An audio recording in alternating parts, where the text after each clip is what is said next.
Hello and welcome to Ageless Rock, a channel for megalithic fans with megalithic lenses. In this video, I will explore Cave 29, which is also called Duma Cave.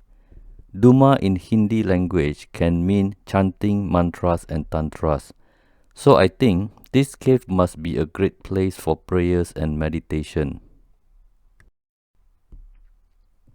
India is a beautiful land of amazing cultures and mysterious megalithic monuments.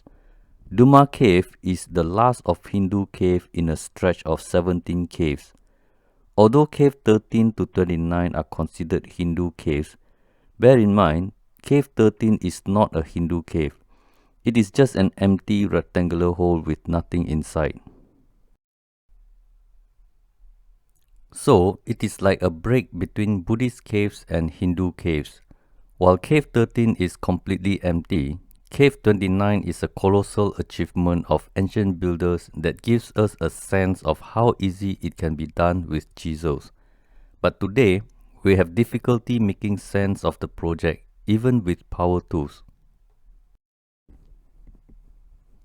This stretch of Hindu caves is approximately 850 meters or 2,800 feet long. If you are a megalithic fan, you might need to budget 2 days to fully absorb the magnitude of the entire Hindu caves project.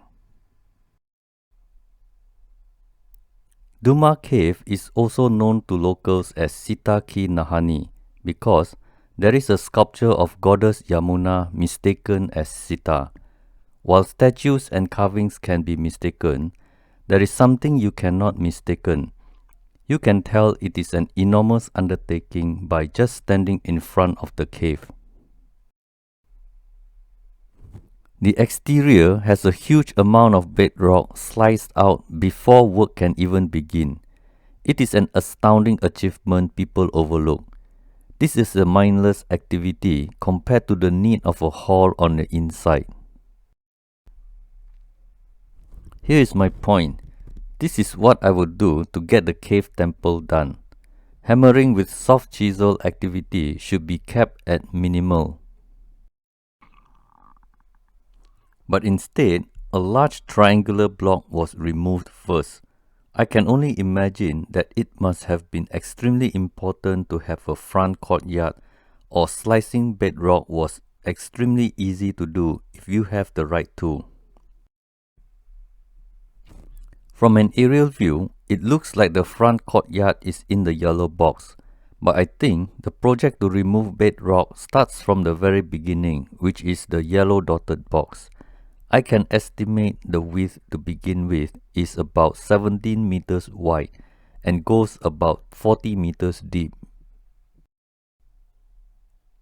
But don't be fooled by the aerial view because the inside of the bedrock was hollowed out from 3 sides.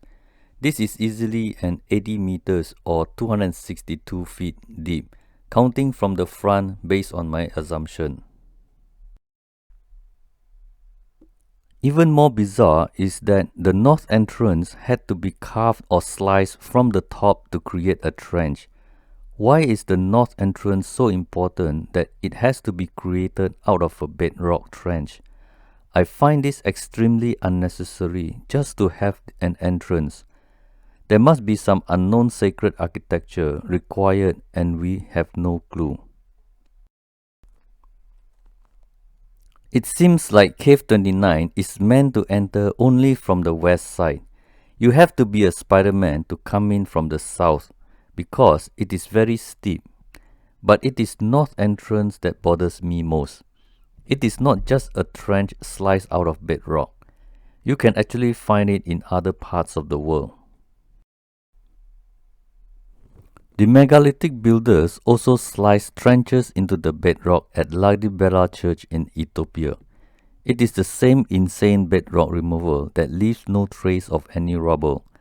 I don't think Africans have the same idea and found it awesome and exciting to smack bedrock with soft ancient chisels so that they can enter a sacred place. At Dhamrajeshwar Temple in Madhya Pradesh state, there is a top-down rock-cut Buddhist cave temple. Not only is the temple an amazing monolithic bedrock temple, The trench is definitely sliced out like clay. Nowhere do we dare to replicate this architecture even with power tools in our hands. Guess what? This is not even Ethiopian or Indian architecture. The Italians also jumped onto the bandwagon. Italians were slicing trenches out of bedrock at Tagliata Etrusca in Ansidonia in Italy. But Tagliata Etrusca is not a sacred site for any religion. It proves that the unknown ancient builders had other non-religious plans. So let's come back to north entrance of Duma Cave.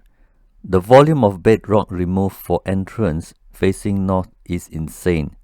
It has no chisel mark. I am 100% sure ancient Indians did not dress the bedrock or polish off the chisel marks. So I can safely say this itself is the evidence of unknown megalithic builders were here first.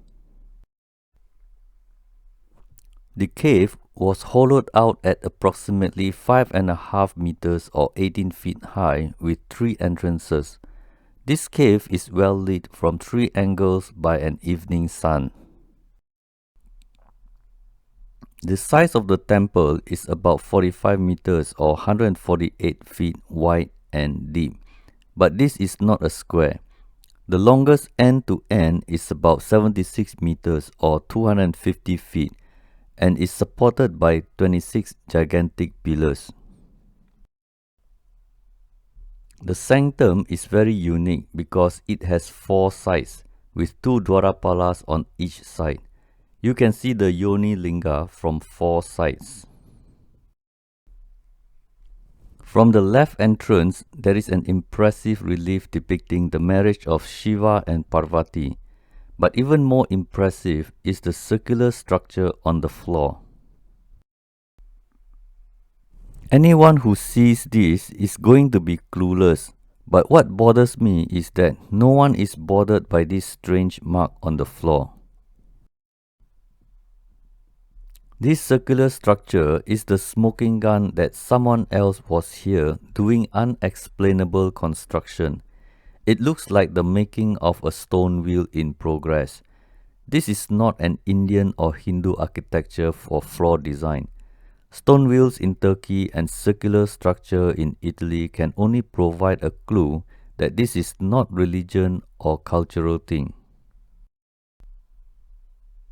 An old photo shows there is another circular structure outside in front of the entrance, but today it is badly eroded and damaged due to traffic.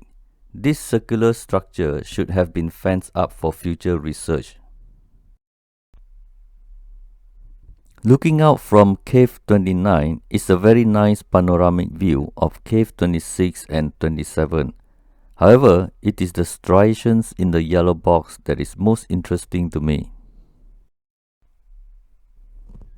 The striations have consistent gaps and the tool moves in a curve. I can only imagine this was either done by a powerful machine or there was a technology that could make the bedrock soft like clay. Look at this old photo. It looks like an ordinary mindless cave that makes you wonder why would anyone do that? I wonder how these caves were a great idea to be used as worship center or meditation on a regular basis. It is even more bizarre that it actually has stairs at the cliff of the entrance, as if monks can climb like Spider-Man but needed stairs to go in. The original megalithic builders also left the typical mysterious square holes after making a strange hole on the ground about 1 foot deep. In a nutshell, Cave 29 is littered with evidence of a civilization completely different from us. Between Cave 28 and 29, there are many caves not mentioned by most articles because everyone seems to be busy quoting from Wikipedia. I don't have any info on these caves. I can only tell you they are there for you to explore on your vacation. It was vertically sliced down to create several caves and horizontally carved out, creating random holes that collects water. I believe this will be part of the river during rainy monsoon season. These unlisted caves at Ellora are for those with extra time and energy to explore.